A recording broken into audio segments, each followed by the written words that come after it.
In 1948, in Framingham, Massachusetts, an ongoing study commenced with more than 5,000 men and women to evaluate the risk factors of coronary artery disease. The families and individuals involved have been examined every 2 years since. Heart attacks, high blood pressure, and laboratory data have been carefully followed. From this invaluable heart project comes practical information that has formulated the basics of most of the world's leading heart health programs. We thank the Framingham Heart Group and their director, Dr. William Castelli, for their technical assistance in the development of this video.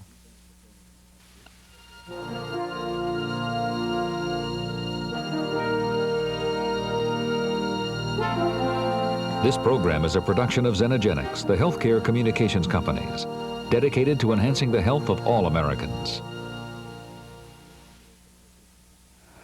Hello, I'm Leslie Charleson. You may know me as Dr. Monica Quartermain on General Hospital. It's very likely we have something in common. For years, I have played a leading role of a cardiologist on television. Each day, after hours of videotaping, my acting is over. I go home. Chances are you're an actor, too. The difference is you're always in character. You know you have high blood pressure, but you act as if nothing is wrong. Since there are usually no symptoms with high blood pressure, you don't feel vulnerable. And you think any treatment makes you feel worse than your problem.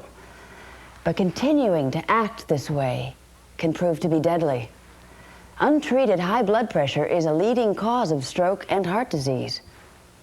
On television, if you suffer a stroke or heart attack, all that happens is that you're written out of the script. In the real world, it's not pretend. It's not make-believe. You really do suffer. But it doesn't have to be that way. In the next half hour, you'll learn how to say goodbye to high blood pressure. Say goodbye to the risks. You'll realize that taking care of yourself is the best role you can ever have.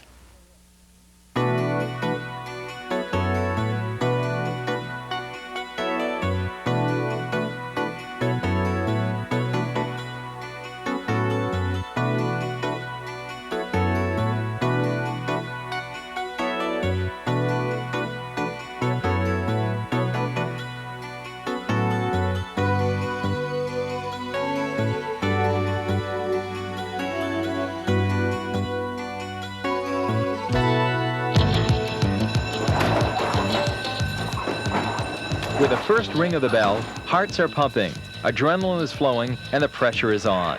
These firemen are geared up and ready to go. Such bursts of energy temporarily raise your blood pressure and are natural and healthy reactions.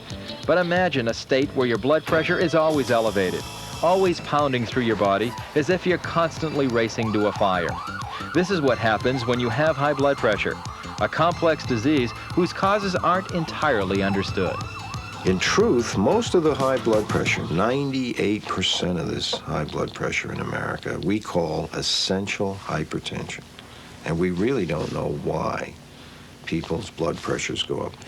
We know these contributing factors, too much salt, overweight, some of those things. But we really don't know the basic mechanism. To begin understanding this disease, let's review some basics about blood pressure and what it means. Everyone has blood pressure. Without it, your blood wouldn't circulate through your body, feeding oxygen and other essential nutrients to your vital organs. The process all begins with your heart. With every heartbeat, your blood is pumped into the body's major artery, the aorta. From there, it flows into smaller and smaller arteries that extend throughout your body. Your blood, as it travels through this intricate network, exerts force against the walls of the vessels. This force is what we call blood pressure.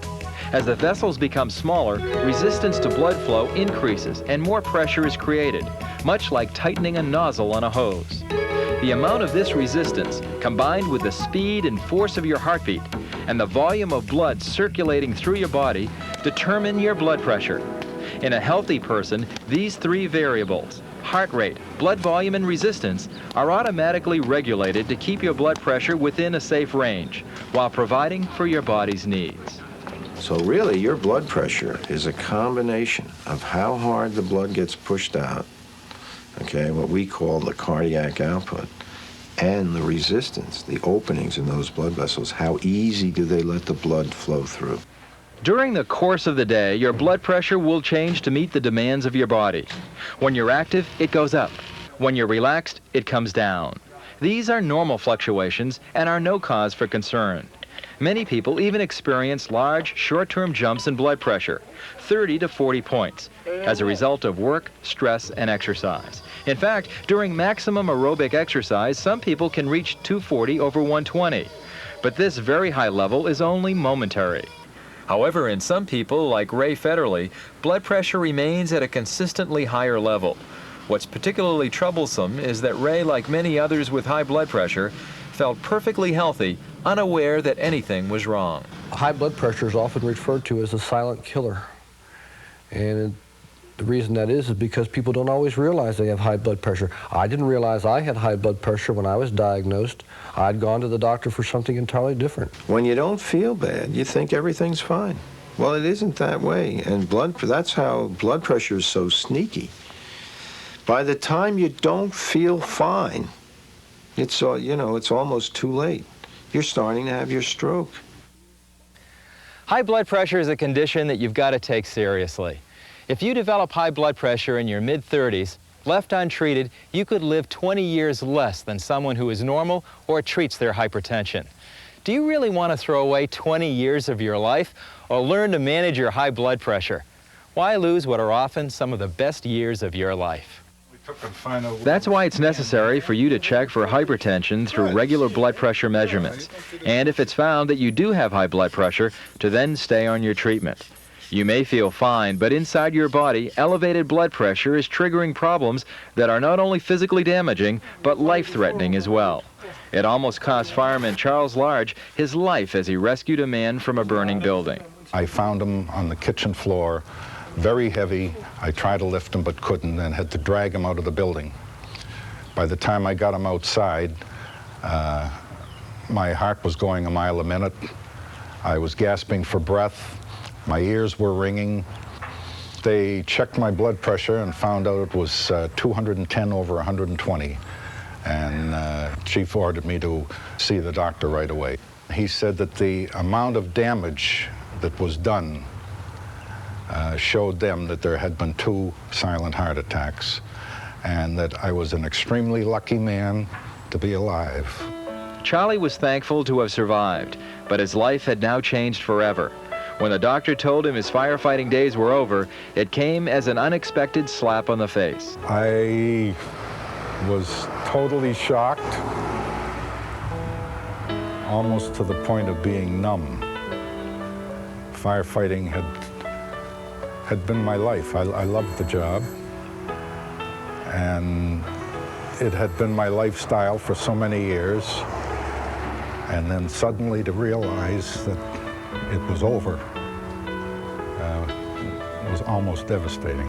Charlie's like all of us who tend to downplay potential risk factors. A little overweight isn't so bad, and what's a cigarette now and then?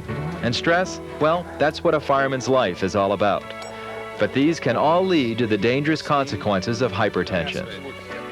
I firmly believe that my high blood pressure led up to the problems with my heart.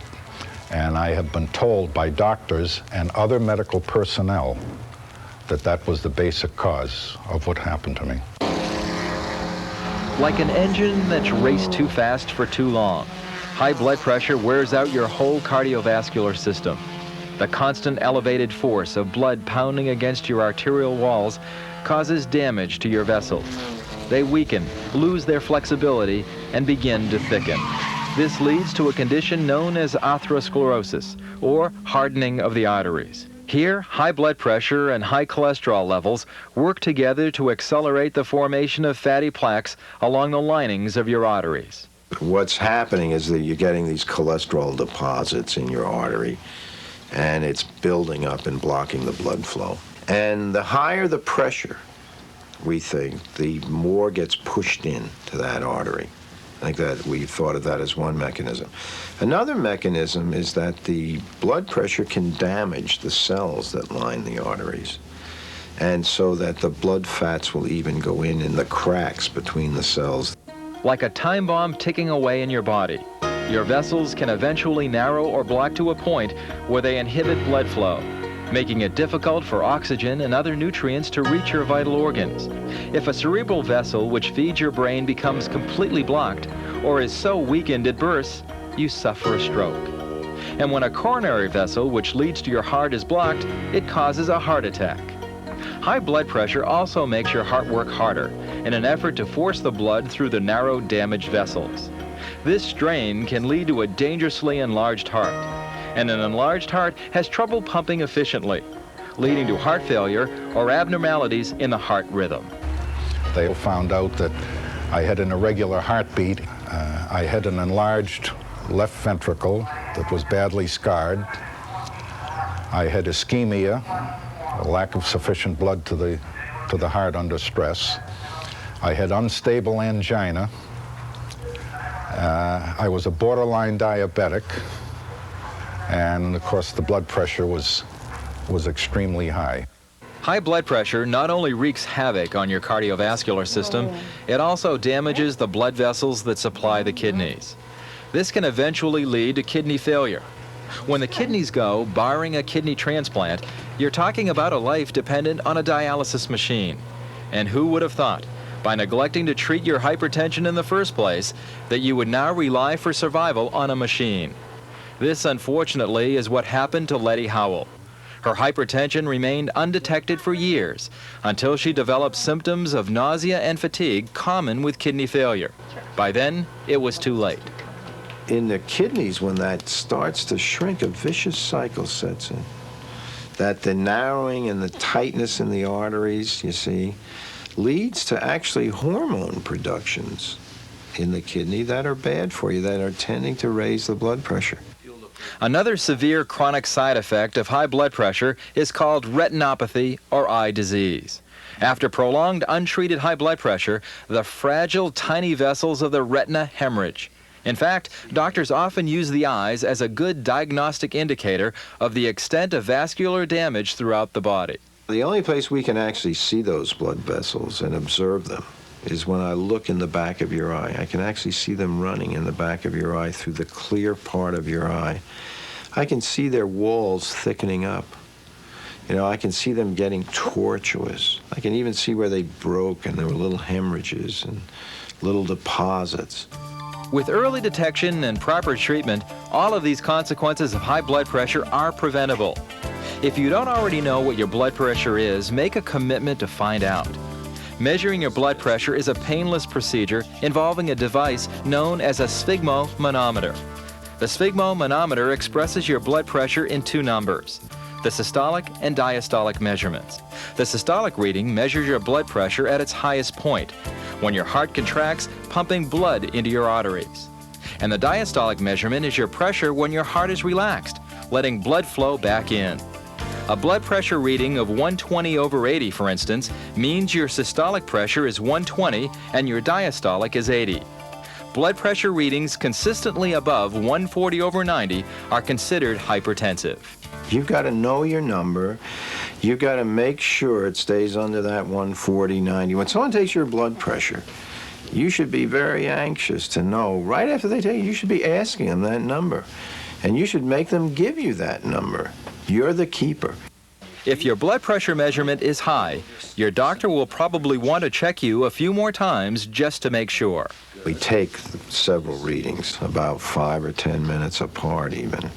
Let you sit quietly. So we're really sure that that's what you have. Because we found people that get so frightened by the doctor, their blood pressure goes up from that. You know, it's been called white coat hypertension. The next time you go to the doctor, maximize your chances of getting an accurate reading. Avoid smoking, eating, or drinking caffeine prior to your checkup. If it's chilly outside, bundle up. Cold temperatures cause muscle tension, which may raise your pressure. Also, relieve your bladder before the test. A full bladder often elevates readings. And finally, sit quietly and relax for at least 5 minutes before your pressure is taken. Once the doctor or nurse has measured your blood pressure and he suspects you have hypertension, the next step is a physical exam. The physical examination usually looks at the eyes to see if there's any damage, to see if the heart is enlarged, to have any evidence of any kind of circulatory problems. And then we do a few simple laboratory. Usually a single blood sample is obtained and we measure the amount of potassium and sodium in the blood, the kidney function, the amount of sugar in the blood. These are the sorts of things that should be fairly much routine for anybody with an elevated blood pressure. If your hypertension is suspected of having an underlying cause, further testing may be needed. For a few people, there is a specific, what we call secondary cause, something wrong with the kidney, the blood flow to the kidney, a hormonal disturbance. These are most of the kinds of what we call secondary hypertension. If you're someone who has secondary hypertension, treatment of the underlying cause, often with surgery, will usually result in your blood pressure returning to normal. Most of you, though, have what is called essential hypertension. 95 out of 100 people, we really do not know why the hypertension, the elevated blood pressure occurs. We call that essential. I think probably a better term is primary hypertension, which simply means we have no logical explanation. Essential hypertension is divided into 3 levels: mild, moderate, and severe. If you have mild hypertension, your diastolic reading ranges from 90 to 104. If you have moderate hypertension, you have a reading somewhere between 105 and 114. And if your hypertension is severe, your diastolic reading is consistently over 115. It's very dangerous if that lower number is 115 or higher. I mean, that's almost a medical emergency. Ruby Ford's blood pressure was at this dangerously high level, and she, as is often the case, had no warning signs. One time I was very ill. It was 240 over 180, and I didn't know I was that ill. I wasn't dizzy. I wasn't nervous. While doctors don't know precisely why someone like Ruby can have such severe hypertension, they are able to identify 9 major risk factors associated with the disease: heredity, race, age, sex, obesity, salt sensitivity, alcohol and drug abuse, stress, and a sedentary lifestyle. For Ruby, heredity played an important part. My mother died from a stroke. She had high blood pressure. I have some sisters with high blood pressure and a brother with high blood pressure. What it is that people inherit from within their family, we don't know, but we do know that if you've got a hypertensive parent, father or mother, you've got about a twice greater chance, a 2-fold increased likelihood of developing high blood pressure. Ruby's family history was not the only risk factor working against her. Her race was a variable as well. African Americans tend to develop high blood pressure twice as often as Caucasians. The reason that blacks have more hypertension, we really don't quite know. We know what goes on. They develop more kidney damage, they have more strokes. But why it is that they have more hypertension is probably hereditary. There's also some evidence that the diet may be a factor. Age and sex are also significant variables associated with high blood pressure. While less than 3% of all children in America have the problem, a gradual rise in pressure is often seen with advancing age. Risk levels between men and women also change as you grow older. Men tend to have a bit more, a greater likelihood of having high blood pressure. But after the menopause, women begin to develop more and more high blood pressure. And overall, if you look at all ages, they're about equal between the 2 sexes. Obesity is another known risk factor, but it's not just the extra pounds that are the problem. It's where you carry them. Excess fat in the abdomen and chest is more often associated with hypertension than lower body obesity that's located mainly in the hips and thighs. There's a lot of good evidence that if you carry your extra weight in the middle and upper part of the body, which is unfortunately the way that most American men going through middle age do, and that extra weight appears to be a problem relative to the development of high blood pressure. To find out if you have excess upper body fat, divide your waist measurement by your hip measurement. If the number is greater than 0.85, then you are at risk. I think it's very important to measure your waist and to know that if you're beginning to put on that middle-age spread, that is a problem even if you don't have a whole lot of extra pounds. Fortunately, weight is one of the risk factors you can do something about. But remember, it's not possible to spot reduce your upper body fat. You can only lower your overall weight. A good way to start on the road to shedding those extra pounds is to restrict the amount of saturated fat in your diet. Since the high cholesterol and high blood pressure work together to cause a lot of the vascular trouble, then it's very smart for someone who's got an elevated blood pressure to also do what they can to lower their cholesterol, and that means cut out the saturated fats, substitute fish and chicken for the foods that have got a lot of saturated fats in them. Now when I go into a restaurant, I look for broiled fish. I stay away from fatty foods, sweets. It's quite possible for you to get foods that are prepared for people who have high blood pressure or heart problems or who are watching their cholesterol intake. This means paying attention to your salt intake as well. Too much salt can contribute to high blood pressure, especially if you're salt sensitive. While our bodies actually need a certain amount of salt to survive, we consume far more than what's required. 1/2 teaspoon of salt in our daily diet is all we need, and yet most Americans eat 4 times this amount. The best advice, I think, is since you don't need it, and since there's a fairly good background of evidence that it can be a problem, is to avoid at least high levels of salt intake. I do restrict the use of salt in my diet. There are all different kinds of spices that you can use in places of salt, prepared spices that you can buy at the grocery store that give the food ample flavoring. Lemon is marvelous because once you start using lemon, you don't really miss salt. Avoid processed meats and canned goods that are loaded with salt and replace them with fresh foods, especially fruits and vegetables. Not only will you lower the amount of sodium you consume, but you'll increase the potassium in your diet, which may help in controlling your blood pressure. Potassium is a very common part of almost all natural foods.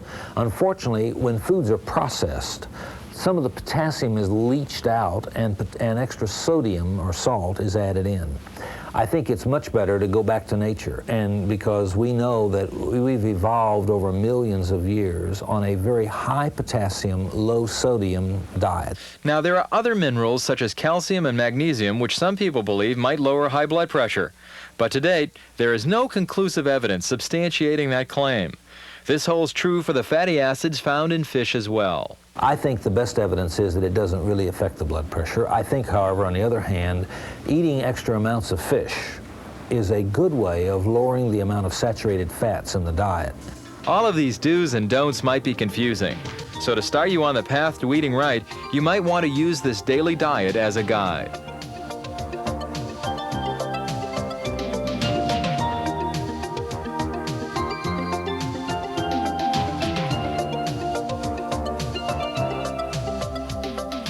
What you drink is as important as what you eat. Having a beer, a glass of wine, a cool martini is one thing, but drinking too much alcohol on a daily basis can cause your blood pressure to rise to dangerous levels. It doesn't take that much alcohol to raise the blood pressure. And it's been estimated that about 1 out of 10 American males, men who have high blood pressure, have it as a result of excess alcohol intake. Now, by excess, anything beyond 3 drinks a day. And as most of you couch potatoes are painfully aware, a lack of exercise, better known as a sedentary lifestyle, is a risk factor as well. I'm a typical couch potato. I'm sitting 5 feet from my television. I have 3 controls to control the television, the VCR, and the stereo. We just don't have to get up anymore to do anything. To get yourself off that couch and into a healthier, more active way of life, you need to find an exercise routine that you not only enjoy, but helps you in controlling your blood pressure. As far as exercise is concerned, it's very important to do aerobic or isotonic moving exercises. Nothing better than walking, jogging, tennis, swimming. On the other hand, those exercises that cause a lot of tension to develop in the muscle, bodybuilding, will, while you're doing those exercises, cause your blood pressure to go up, sometimes to very high levels. So if you have high blood pressure, leave the barbells alone and do aerobic exercises a half hour a day, 3 times a week. If you get into a regular routine of exercise, you can lower your resting blood pressure by about 10 diastolic points. I started going to the gym, and I feel a million times better. I do things different. I feel better. I don't be as tired as I used to be. I'm not short of breath like I used to be. Exercise not only helps keep you slim, it's effective in relieving stress as well. Study after study has associated stress with a variety of diseases, including high blood pressure. Anyone who's experienced that irritating morning ritual, the commute, knows it only too well. We as humans possess a response called the fight or flight response. When in a stressful circumstance, our blood pressures increase, our heart rates increase, our metabolism increases. Now it's believed that these transient elevations of blood pressure with stress, with time, are translated into more or less permanent elevations in blood pressure. To help you reduce the stress in your daily life, there are some simple relaxation techniques that for some are effective in lowering blood pressure. Such techniques, when done for only 5 to 10 minutes a day, lower blood pressure as much as 10 points. People using very simple meditative techniques, for example, where you would sit quietly, close your eyes, pay attention to your breathing, and have a repetitive word, sound, prayer, or thought come to mind, had predictable, reproducible, measurable changes. In other words, by simply changing your thinking pattern, there were profound changes in, for example, the overall metabolism of the body.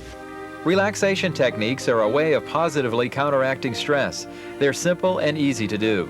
Use them to replace all the negative ways you have of coping with stress. If you smoke to relax, try one of these techniques instead. Smoking cigarettes is a danger to your health that's radically compounded if you have high blood pressure. There is a greater likelihood of developing complications, mainly of the heart, if you're a smoker and also have high blood pressure, because smoking is the major factor responsible for heart attacks. For women, there are a select number of risk factors that you should be aware of. If you're pregnant, your blood pressure will usually decline in the first 6 months, but may then rise in the last 3 months by 15 diastolic points or more. There is also a known risk for women who are taking the pill. 1 in 20 women who take contraceptives experience a blood pressure rise within 5 years. If you're at risk or already know you have hypertension, losing a little weight, exercising a bit, cutting down on salt, and learning to take a few moments to relax are all good ways to control your blood pressure. But sometimes these lifestyle changes alone are not enough. If your blood pressure stays consistently above 140/90, medication is often necessary. Today, there are a number of drugs now available. The most common are diuretics, beta blockers, alpha blockers, angiotensin-converting enzymes, or ACE inhibitors, vasodilators, and calcium channel blockers. Since your blood pressure is regulated by your blood volume, heart rate, and vessel resistance, all of these drugs work by influencing one of these 3 factors. Diuretics are volume reducers. They promote the excretion of salt and water from the body. Beta blockers slow the heart rate and prevent the heart from beating too forcefully. Alpha blockers, ACE inhibitors, vasodilators, and calcium channel blockers are resistance reducers. They work through a variety of methods to keep blood vessels wide open, allowing blood to flow with less resistance. In the past, the overwhelming majority of American physicians have generally followed what we call a step care approach, which means that you start with one drug as your first step, and if that doesn't do it, you add a second drug as a second step, and if that doesn't do it, you add a third, and you keep going up. Traditionally, diuretics have been the first step, followed by beta blockers, and they remain the most widely used medications for high blood pressure. The problem is, for some, these drugs may produce undesirable side effects.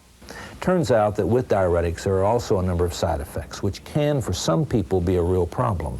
It can raise the cholesterol in the blood. It can lower the potassium level in the blood. It can raise the blood sugar.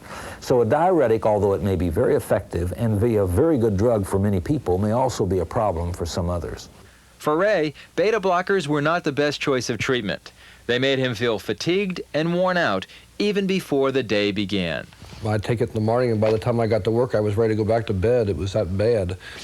A lot of the medicines we use, that diuretic, that beta blocker, that really slowed the cardiac output. Well, you know, that was not such a good idea.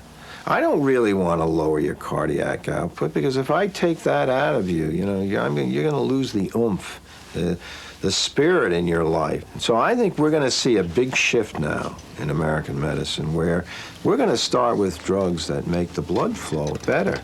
The introduction of these resistance-reducing drugs, alpha blockers, ACE inhibitors, and calcium channel blockers, have given physicians more choices. Not only are they showing promising results, they seem to exhibit fewer unwanted side effects. And with alpha blockers, you can actually have an added benefit. Among the types of newer drugs that we've got, the alpha blockers actually may improve the cholesterol level. It may lower the cholesterol level. Doctors now look upon the whole spectrum of drugs available and take into consideration the severity of your hypertension, your physical condition, and the potential side effects of the drugs. They then structure a therapy that fits your individual needs. This is where doctor-patient communication is crucial. If someone has a problem with the medication that they're taking, whether it affects their libido or makes them drowsy, they should immediately go back to their doctor. Have you had any side effects from the medicine? I've had a dry cough from it, and I am concerned. If you're experiencing too many side effects, or the medication is not effectively lowering your blood pressure, your physician can adjust the dosage or try another drug or combination of drugs. So I think we're going to try a different prescription for it. Anybody put on medication today should ask the doctor what it is, why they're taking it, and what it will do for them. There's no reason why they can't get a proper answer today.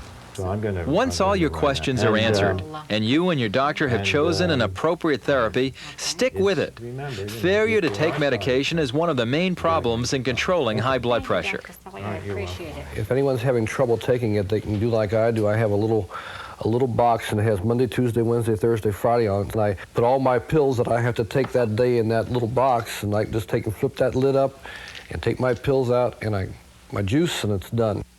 I try to set it by the clock, so when I look at the clock, I'll see the time, because I get forgetful sometime, and I'm supposed to take it every day at 9 o'clock. I advise people to take their medication regularly at the same time that they brush their teeth, or they eat their breakfast, or that they do something else that is a regular part of their life routine. Whatever you do, never stop your therapy without consulting your doctor first. When you stop the medicine, you will creep right back up to those blood pressures, and you'll be in trouble. So it's one of these things, you either are doing it to protect yourself, or you're not going to do it, and you're going to go on and get the stroke. So the best way for you to take care of yourself is do what you're supposed to do, because no one's going to die but you. No one's going to be ill but you. High blood pressure is nothing to fool with, and it's nothing to ignore. When it comes to high blood pressure, you can't go through the motions of treatment. You must take control. Stay on your medication. Make it a part of your routine, along with a few simple lifestyle changes. Remember, high blood pressure is a lifelong disease, but not a lifelong burden. With a personal commitment and the help of your doctor, you can learn to say goodbye to the problems of high blood pressure and lead a long and healthy life. To help you begin your own program to control high blood pressure, we'd like to start by teaching you a simple daily relaxation exercise. As you know, stress can play a leading role in the development of high blood pressure. The visualization techniques that follow will help you relieve some of the tension and guide you in achieving a renewed state of mind. These exercises are a wonderful means of getting away from it all without taking a step outdoors. Remember, there's no added value in hanging on to your stress. It's one thing you can willingly let go. All right? Let's begin. Pick a comfortable, quiet place to lie down. Just let all of your muscles relax. I want you to breathe slowly and naturally, in through your nose and out through your mouth.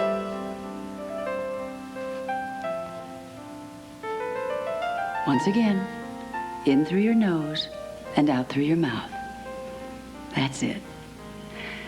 Now we're going to work on letting go of the tension from every part of your body. Starting with your feet and your legs. Tighten them.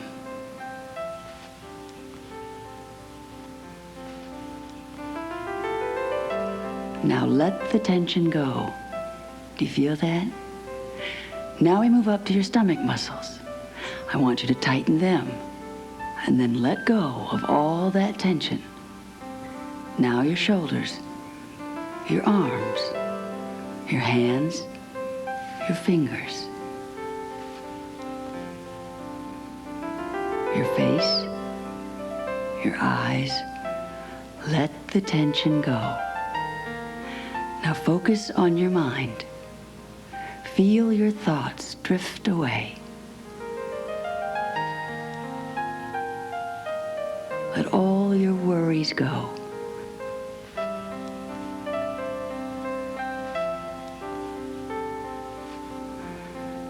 And we'll begin to replace them with other images. First, imagine that you're young again. You have no worries, not a care in the world. It's a time when anything is possible. Everything you want can be yours. You're filled with energy. Your body is strong and you feel like you could play and keep moving for hours. You don't want to stop. Life is wonderful.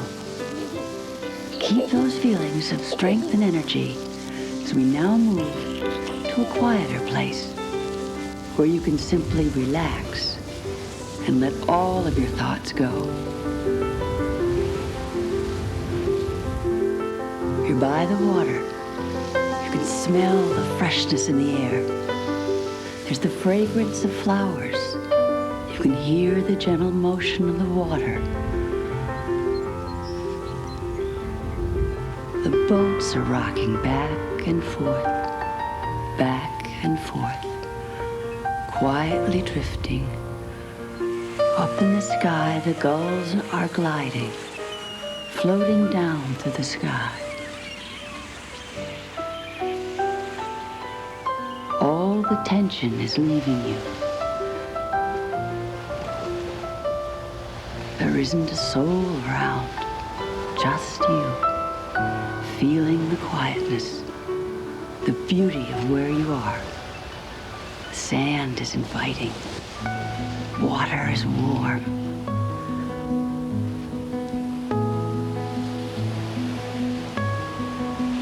You can't remember things ever being quite so peaceful and still. You feel your heart beating inside your body. You smell the air once more. Take a gentle breath through your nose, out through your mouth. In through your nose, out through your mouth.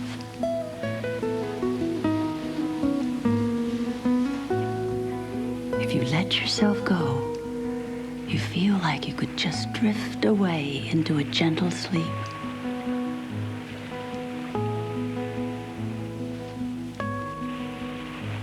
Listen to the music. Listen to the calm.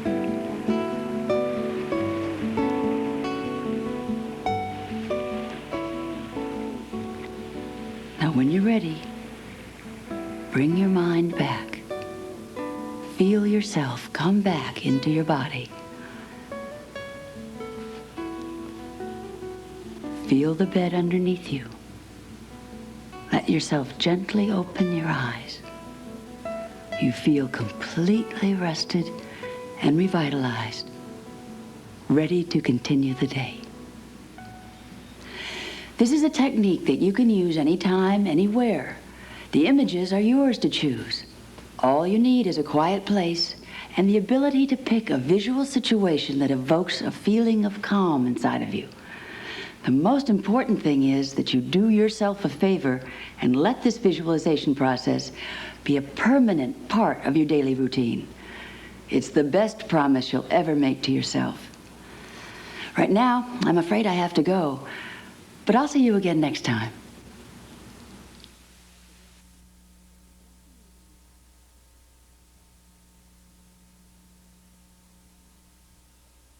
Hi, I'm Leslie. Okay, before we get started, let's take our resting heart rate. To find your pulse, take 3 fingers and place them on the thumb side of your wrist. Ready? Count.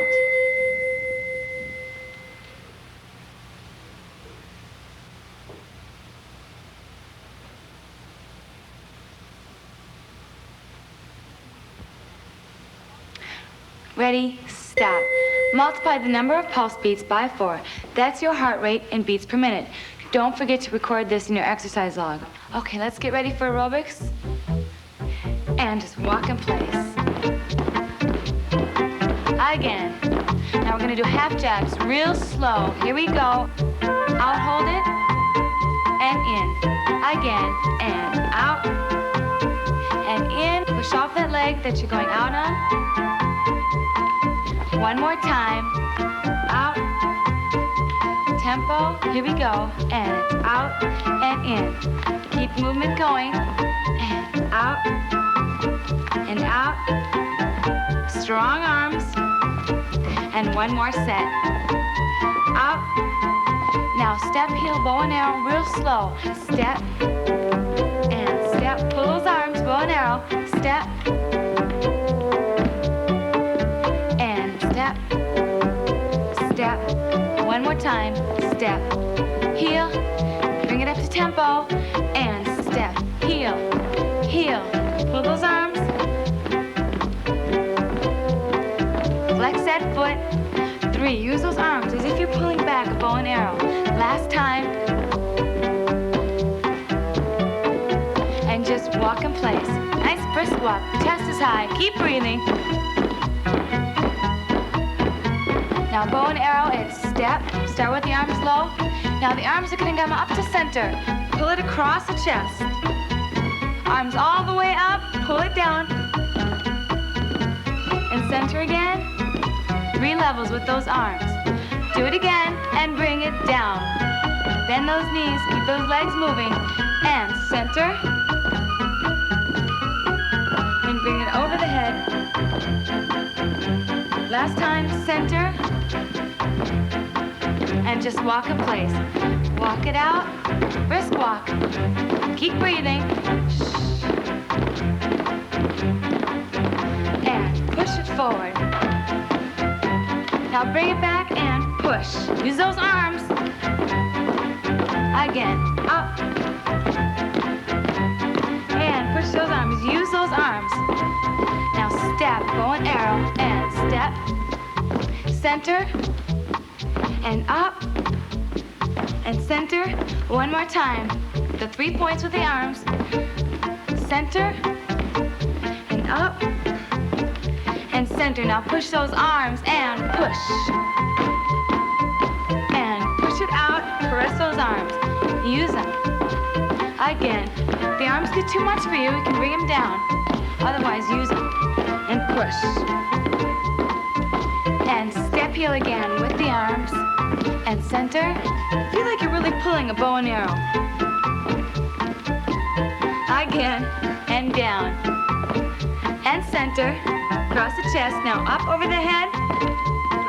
Now half jacks and out and in. Out. You want to bring the arms right up, fist to the ears. Again, out. Out. One more time. Out. Get ready to walk and step. Here we go. And push up. And push back. Good. Use those arms. Feel in that chest. Up. Good. Lift those knees. Bow and arrow. Heel step. Heel. Pull those arms. Now center arms. Cross the chest. And up. And center. Again. Bring it down. Use those arms. Center. Up. Half jacks, get ready, and it's bicep arms. Step onto that foot and then push right off it. Bending those knees. 2 more times. Leg that you're stepping out on, you want to push right back into it. Last set. Good. And punches, and right. Now up. And across the chest, out, and down. Once again with those levels. And center. And up, breathing. Now walk it forward and push. And push it forward, walk back. Good, flex those hands. Keep breathing. We're almost there. And forward. And walk in place. Let those arms drop and just swing them to your side. Lift those knees. Lift that chest. We're gonna walk it forward one last time and push. Good. In place and back. Push it out. One more time. Walk forward. And walk it back. Push it. I want you to keep moving. We're gonna do another pulse check. And just keep moving. Keep moving around now. Find your pulse. Ready and count.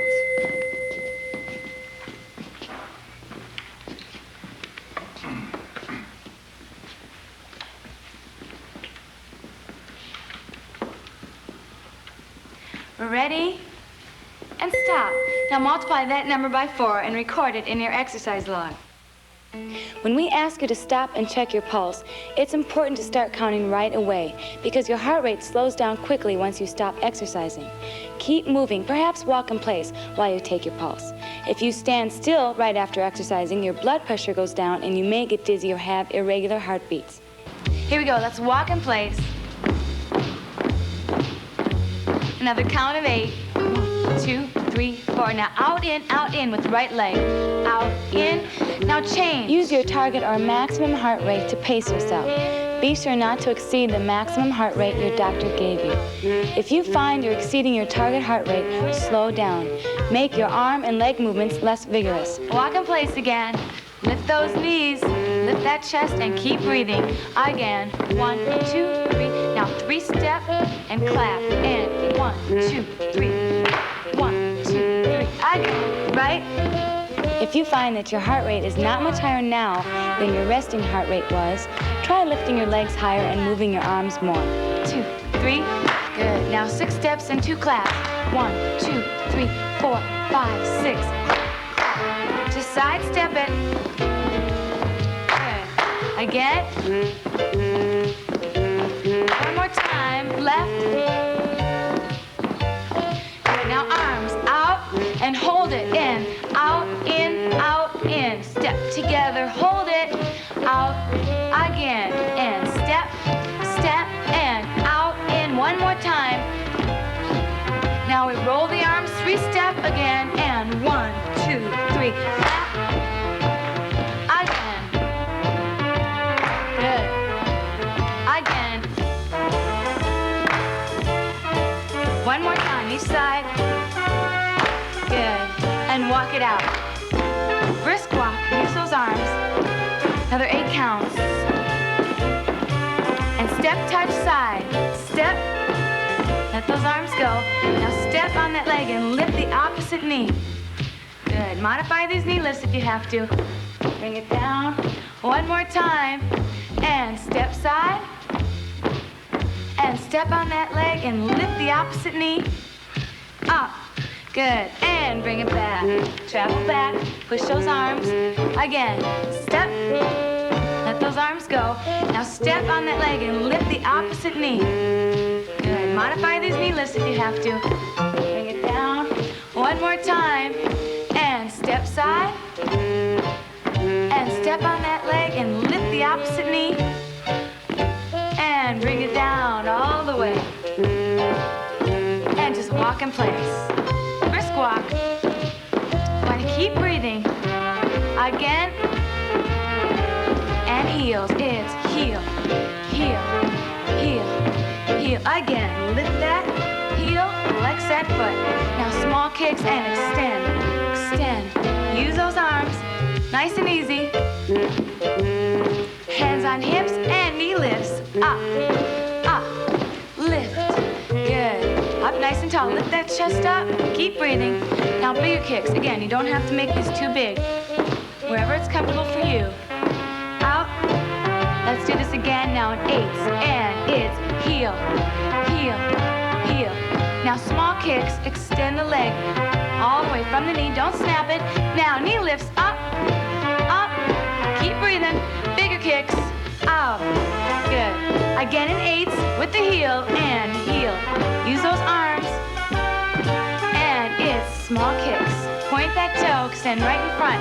Hands on hips. Lift, lift. Good. Bigger kicks now. And now the next section is fast. Gotta concentrate. And heels, heels. Now small kicks right away. Hands on hips, lifts up. And bigger kicks. Again, heels, flex, flex. Now small kicks. Good. Hands on hips, knees. And one more time with those heels. And small kicks. Good. Hands on hips, big knees.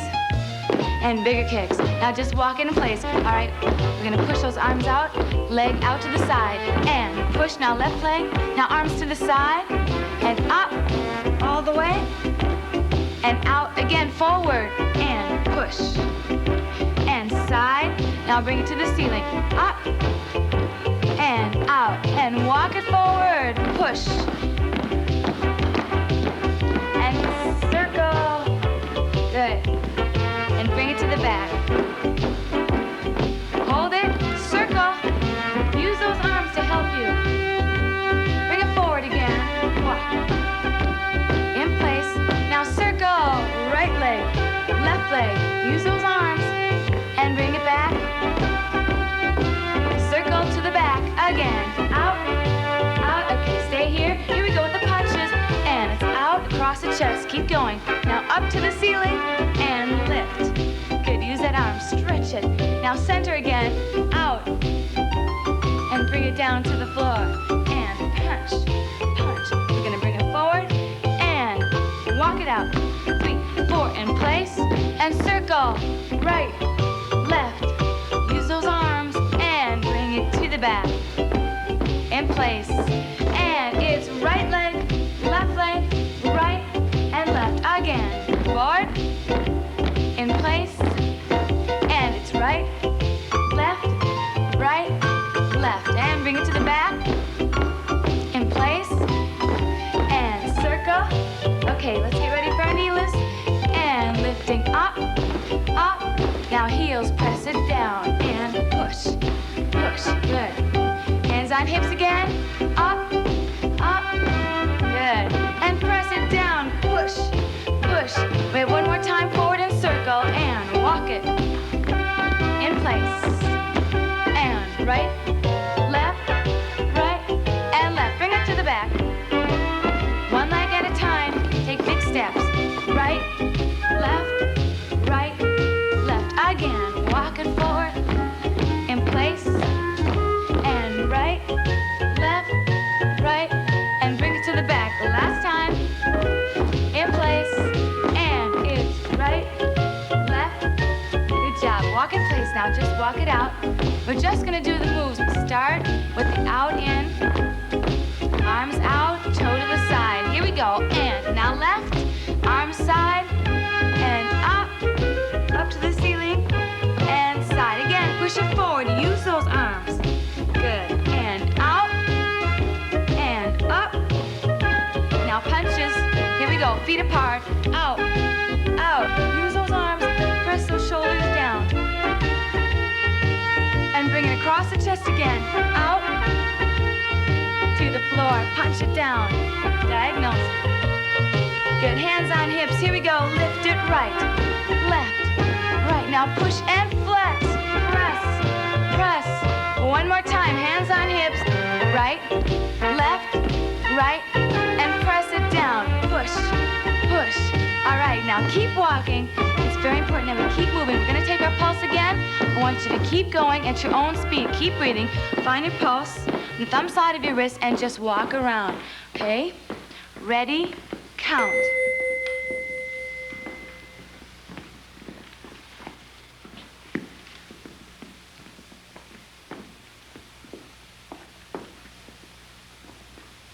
Ready?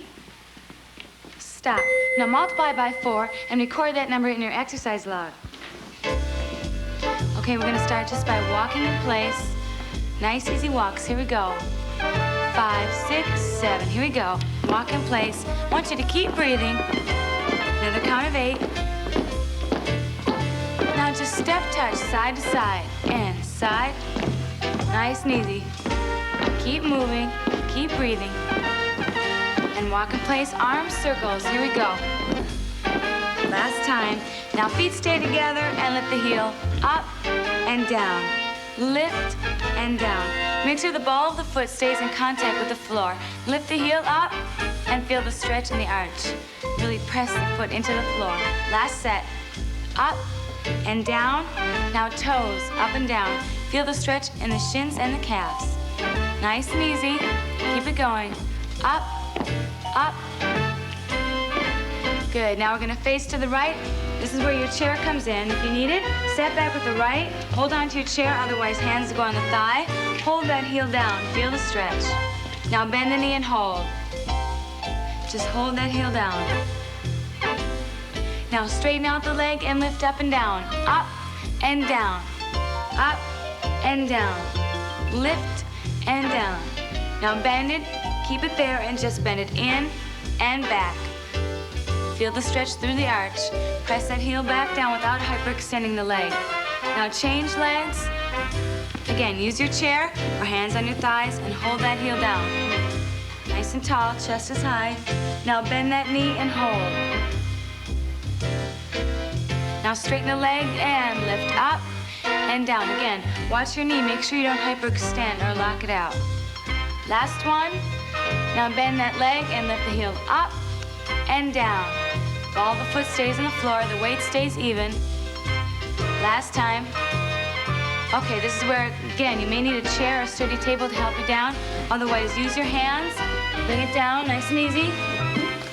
Right leg up and hold. Left arm up. Feel the stretch. Good, and then bring it down and press. You don't have to go down too far. This is fine. Feel the stretch in the lower back. Now inhale and exhale. Breathing will help. One more time. Hold it. Make sure the toe is pointing up to the ceiling. And change legs. And arm up and hold.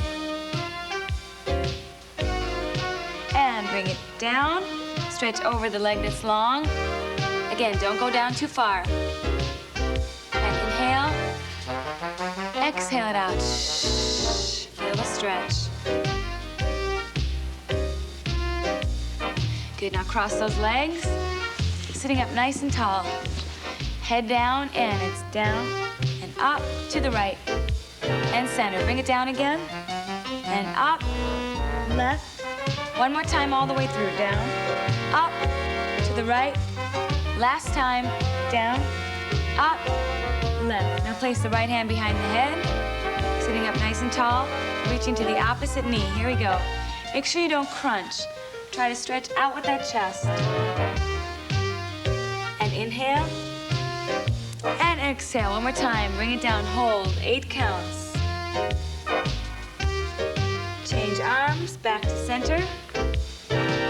And to the other knee. Relax it down. And inhale up. And exhale. And hold. Good. Bring it up. And legs out. Rotate those hips out. Here we go. And just flex the feet. Now point the toes. Again. Flex. And point. Flex. And point. Flex. Good. Now knees come together and flex. And point. And flex. And point. 2 more sets. Flex. And point. And flex. And point. Good. Now I want you to bring your legs into whatever position is comfortable for you. And sitting up, arms down to the side. Just take a deep breath in. And exhale it out. Just relax as you do that. Once again, inhale. And exhale. Try to let go of all the tension when you exhale. Just feel it flow out of your body. Now we'll take our resting final heart rate. Find your pulse. Ready, count.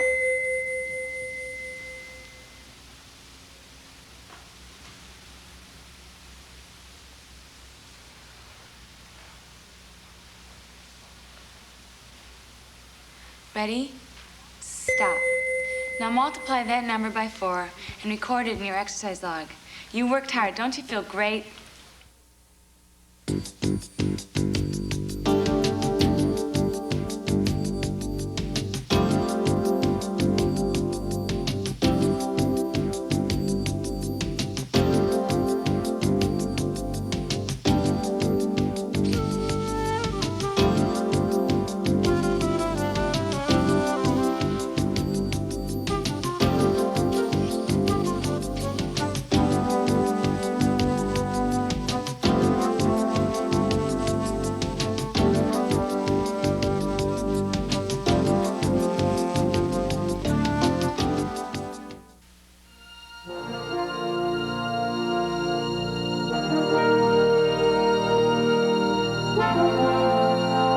This program has been a production of Xenakis, the healthcare communications companies.